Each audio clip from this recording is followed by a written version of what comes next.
C'est chaud, c'est chaud. Mbappé is back. Salut les amis, j'espère que vous allez bien. Bienvenue sur Benman Débrief. Si vous avez certainement suivi l'actualité, vous êtes au courant que Kylian Mbappé a aujourd'hui a rejoint le groupe de l'équipe principale. Donc, il a fait l'entraînement avec tout le monde, ok? Et ça, c'est plutôt positif pour l'équipe du Paris Saint-Germain. Déjà, on a vu toutes les limites de cette équipe-là offensivement en termes de relance, en termes de profondeur. Donc, avoir l'un des meilleurs joueurs du monde du moment, ça ne peut qu'être un avantage pour cette équipe. Maintenant, avant de parler de l'avantage du Paris, on va parler même de tout ce qui s'est passé entre le Paris Saint-Germain, le Real et par rapport à Kylian Mbappé. Et ça, c'est vraiment chaud, vraiment, vraiment chaud. Pérez nous avait prévenu en début du mercato que Mbappé devait venir en 2024. Ok. Donc la saison prochaine, pas cette saison. Ce que je trouve quand même bizarre, c'est qu'au début, au début du mercato, le Real de Madrid était intéressé par Harry Kane. D'accord? Et même par Osimhen à un moment. Aucun de ces joueurs n'a été acheté. Ok. Parce que Mbappé n'était pas apparemment... pas Pérez. Pérez n'avait pas dit directement que Mbappé devait venir, mais selon les rumeurs, Mbappé devait faire partie de ces personnes qui devaient rejoindre peut-être le Real cette saison. Il n'est pas venu. Ok. Pourquoi le Real de Madrid n'a pas pris un autre joueur, un autre neuf, un joueur à mettre au pointe? Ils ont pris Rosselló, ok, mais on est tous d'accord que ce n'est pas Rosselló qui va délivrer le Real en Ligue des Champions. Avec tout le respect que j'ai pour ce joueur, j'espère qu'il va s'améliorer, mais une équipe comme le Real a forcément besoin d'un gars beaucoup plus expérimenté, on va dire, beaucoup plus dangereux que Rosselló, on est d'accord. Ok, donc là Mbappé est parti. Quel est le joueur que le Real pourrait prendre pour remplacer Mbappé? Ou du moins, apparemment, selon la tendance, Mbappé serait plutôt pour rester au Paris Saint-Germain, donc pour toute sa saison, comme ce qu'il disait au départ, et potentiellement même prolonger son contrat. Ok. Que se passerait-il réellement si Mbappé venait à prolonger le contrat? Bon, même pour une saison, je pense que le Real serait perdant. Parce que le but du Real, c'était de le recruter en fin du mercato. Ok, donc, pendant le mercato prochain, gratuitement. Ainsi, il devait directement payer une prime à la signature à Kylian Mbappé au lieu de marchander son prix, on va dire, pendant ce mercato avec le Paris Saint-Germain.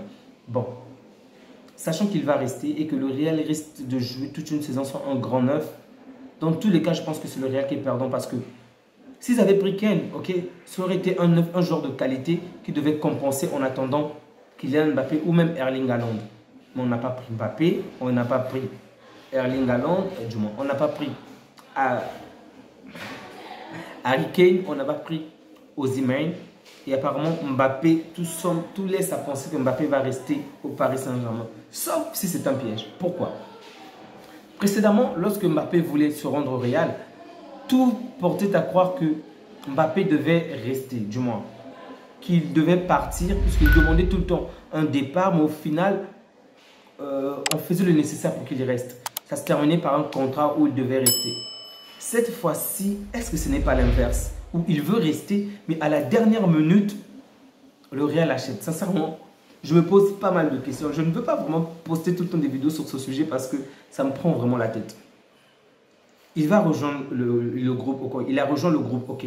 Il va peut-être même jouer toute cette saison. Est-ce qu'avant la fin du mercato, le Real ne va pas passer à l'attaque en proposant un prix plus intéressant? Ou encore, le Paris Saint-Germain pourrait le prolonger pour une saison et le vendre la saison prochaine. Mais dans tous les cas, si on le vend la saison prochaine, si jamais il prolonge cette saison et qu'on le vend la saison prochaine, le Real est quand même perdant parce que sinon, à quoi ça a servi de l'attendre en 2024 alors qu'il pouvait le faire au cours de ce mercato? Vraiment, c'est bizarre. Sincèrement, je ne comprends pas la position du Real de Madrid.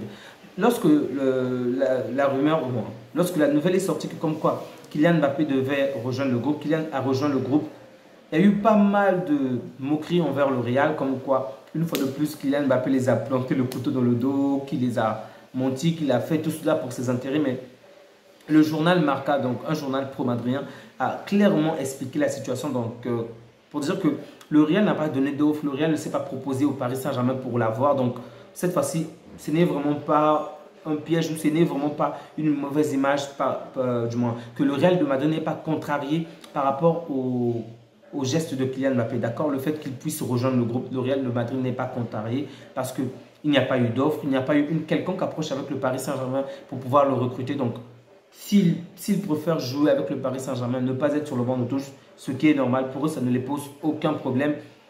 Ils sont restés dans la même vision, comme quoi ils vont le signer la saison prochaine. Mais c'est quand même bizarre parce que ils sont tellement sûrs qu'ils vont le signer la saison prochaine, c'est comme s'il serait libre. Tandis que si on se fie à ce que Nasser disait au début, que le seul moyen pour Mbappé de rejoindre l'équipe, c'était qu'il puisse signer un nouveau bail, okay? Au moins d'une saison où on pourra le revendre après. Et bon, bref. Dans tous les cas, si Mbappé rejoint le Paris Saint-Germain, donc s'il joue avec le Paris Saint-Germain cette saison, sans même rejoindre le Real de Madrid, pour moi le Real est perdant parce que le Real a perdu un joueur intéressant comme Kane.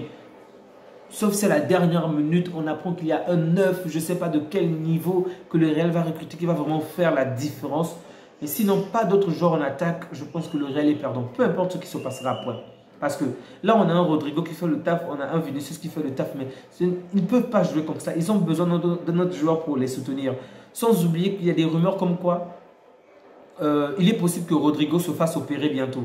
Je ne sais pas s'il a eu quelconque gêne musculaire, mais il a apparemment un souci. Donc, il est possible qu'au cours de cette saison, qu'il subisse une opération. Et là, si lui, il subit une opération, qui prendra son poste? C'est vrai que je pense que Bellingham est un joueur intéressant et je pense qu'il pourrait quand même s'adapter à ce poste-là, mais ce n'est pas la même chose. Ou peut-être même Valverde monter afin qu'on fasse, oui, Valverde prendre sa place et ensuite qu'on laisse jouer Modric au même cross en tant que titulaire. Ça aussi, c'est possible, mais bon. Dans tous les cas, le Real va perdre d'une certaine manière la qualité. Bref, dans ce deal-là, je pense que pour l'instant, c'est le Paris qui est gagnant. Il reste à voir dans quelles conditions Kylian Mbappé a accepté de revenir parce que si on va le donner encore, je ne sais pas, tout le trône du Paris Saint-Germain, ça c'est mauvais pour nous. Qu'est-ce qui a fait en sorte que Mbappé soit convaincu? Qu'est-ce qui a fait en sorte qu'il puisse accepter de réintégrer l'équipe? Ça, c'est vraiment une chose intéressante que je vais déjà savoir. Et à quel prix? Donc, c'est ce que je disais. À quel prix il va réintégrer l'équipe première? Le premier point. Va-t-il réellement prolonger son contrat pour 1 année ou 2 années? Et si jamais il prolonge, est-ce que c'est pour rejoindre le Real de Madrid le mercato prochain? En rejoignant le Real de Madrid le mercato prochain, alors que le Real a les moyens financiers de le faire aujourd'hui. Dans tous les cas, le Real est perdant. Sincèrement, je n'ai pas pour l'instant, on va dire, une quelconque hypothèse où le Real est gagnant. Sauf si, je répète, sauf si le Real venait à l'acheter avant la fin de ce mercato, avant le 1er septembre. Sinon, à la fin de ce mercato, je ne vois vraiment pas une hypothèse où, je ne vois vraiment pas une quelconque éventualité où le Real est gagnant dans ce deal. Bref, vous n'hésitez surtout pas à me faire savoir ce que vous en pensez. Si vous avez d'autres infos, si vous avez quoi que ce soit, vous pouvez laisser un quelconque commentaire, ça fait toujours plaisir. Merci à vous d'avoir pris le temps de visualiser cette vidéo. Merci à vous qui soutenez la chaîne. Grâce à vous, l'on s'agrandit petit à petit. Et je ne comprends toujours pas, oui, tiens, ça c'est une nouvelle campagne que je vais mener. Il y a plus de 50% des personnes qui suivent les vidéos mais qui ne sont toujours pas abonnées. C'est pas normal. Vous pouvez soutenir la chaîne en vous abonnant, en likant, ça ne vous coûte absolument rien du tout. Soutenez Bellman Débrief et on va réaliser davantage de vidéos ensemble. Je vous souhaite à tous une excellente soirée. Prenez soin de vous ainsi que des vôtres et que Dieu vous garde. À bientôt. Au revoir.